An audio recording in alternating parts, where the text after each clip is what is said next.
हाय, hello, नमस्कार. Up to date किचनमध्ये तुमचं मनापासून स्वागत आहे. न आज आपण बनवणार आहोत एकदम झणझणीत हॉटेलसारखा मटण रस्सा. तोही फक्त 30 मिनिटात. जर तुमच्याकडे वेळ कमी असेल किंवा अचानक पाहुणे आले असतील, तर ही रेसिपी तुमच्यासाठीच आहे. चला तर मग पाहूया ही जादूची ट्रिक काय आहे. सर्वात प्रथम एक खलबत्ता घ्या. त्यामध्ये अर्धा इंच आलं तुकडे करून घाला. आलं छोटे कापल्याने ते पटकन आणि बारीक वाटले जातात. आता ताजी कोथिंबीर आणि सोललेले लसूण त्यामध्ये टाकून घ्या. त्यामध्ये 1 चमचा मीठ घाला. मीठ घातल्याने वाटण लवकर वाटते आणि सर्व जिन्नस एकजीव होतात. हे सगळं खलबत्त्यात छान बारीक वाटून घ्या. खलबत्त्यात वाटलेलं आलं लसूण बाजारातील पेस्टपेक्षा जास्त सुगंधी आणि चविष्ट लागते. आता स्वच्छ धुतलेल्या मटणाला हे वाटण लावा. त्यामध्ये 1 चमचा मीठ, 1 चमचा हळद आणि 1 चमचा घरगुती धने पावडर घाला.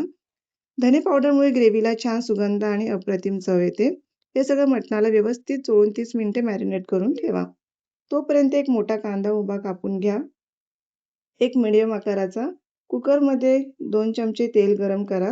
2 किंवा 1 चमचा तुम्ही तेल टाकलात तरी चालेल. आपल्याला नंतर फोडणीलाही तेलाचा वापर करून घ्यायचा आहे. त्यामध्ये दालचिनी, मोठी वेलची, लवंग, तेजपत्ता, काळी मिरी घाला. खडे मसाले तेलात परतल्याने त्याचा सुगंध तेलात उतरतो आणि ग्रेव्हीची चव अनेक पटीने वाढते. आता कापलेला कांदा घालून सोनेरी होईपर्यंत परता. थोडंसं सोनेरी होईपर्यंतच आपल्याला परतायचं आहे. त्यानंतर मॅरिनेट केलेलं मटण घाला आणि 4 ते 5 मिनिटे परतून घ्या.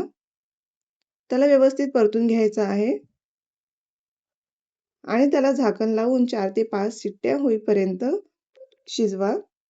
इतक्या शिट्ट्यामध्ये मटण आपलं छान मऊ शिजतं. आता मसाल्याची तयारी करूया. 2 मध्यम आकाराचे कांदे घ्या. अर्धे कापून मी ते खलबत्त्याच्या साहाय्याने मी ते थोडंसं टेचून घेतले आहे.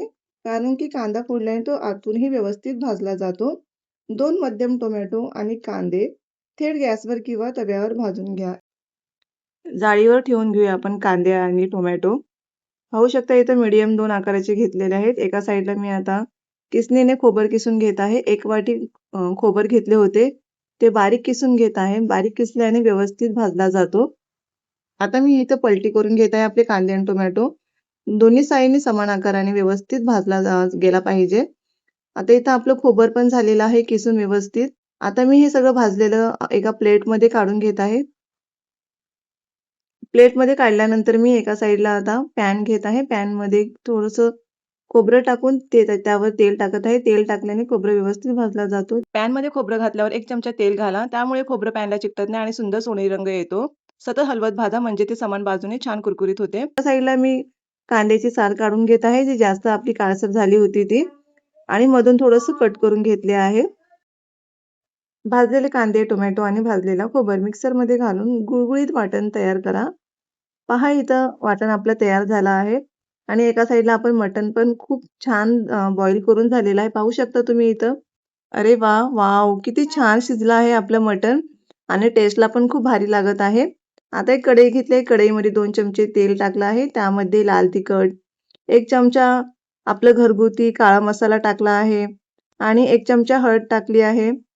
धना पावडर घरगुती आहे. धना पावडर त्याने खूप भारी टेस्ट होते. आता हे सगळे एकजीव करून घेत आहे आणि ही स्पेशल ट्रिक आहे. तुम्ही करून बघा. तेलामध्ये जर तुम्ही मसाले टाकलात ना, वाह! काय भारी होते आपली भाजी.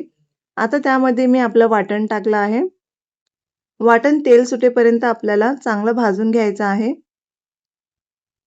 मिक्सरच्या भांड्यामध्ये थोडंसं पाणी घालून तेही मसाल्यात मी घालून घेत आहे. म्हणजे मसाल्याचा अपव्यय होणार नाही. आता ते व्यवस्थित मिक्स करत आहे मी. आता शिजलेलं मटण या मसाल्यात घालत आहे. थोडंसं पळीने टाकत आहे. हातावर उडण्याची शक्यता होती त्यामुळे. जे राहिलेलं होतं मटण पळीच्या साहाय्याने टाकत आहे आणि मिक्स करत आहे मी ते. पहा इथं आपली ग्रेव्हीचा कलर किती भारी दिसत आहे ना. आपला घरगुती काळा मसाला आहे आणि मी तेलामध्ये मसाले टाकले होते ना, त्यामुळे असा कलर आला आहे. 1 चमचा मीठ टाकून घ्या तुम्ही चवीप्रमाणे. चांगलं हलवत राहा ग्रेव्हीला. पहा किती मस्त रंग आणि किती झणझणीत मटण ग्रेव्ही तयार झाली आहे ना. आलं ना तुमच्याही तोंडाला पाणी पाहून. जर ही रेसिपी तुम्हाला आवडली असेल तर व्हिडिओला लाईक करा, चॅनेलला सबस्क्राईब करा आणि तुमची प्रतिक्रिया कमेंटमध्ये नक्की सांगा. पुन्हा भेटू भन्नाट रेसिपीसह. धन्यवाद.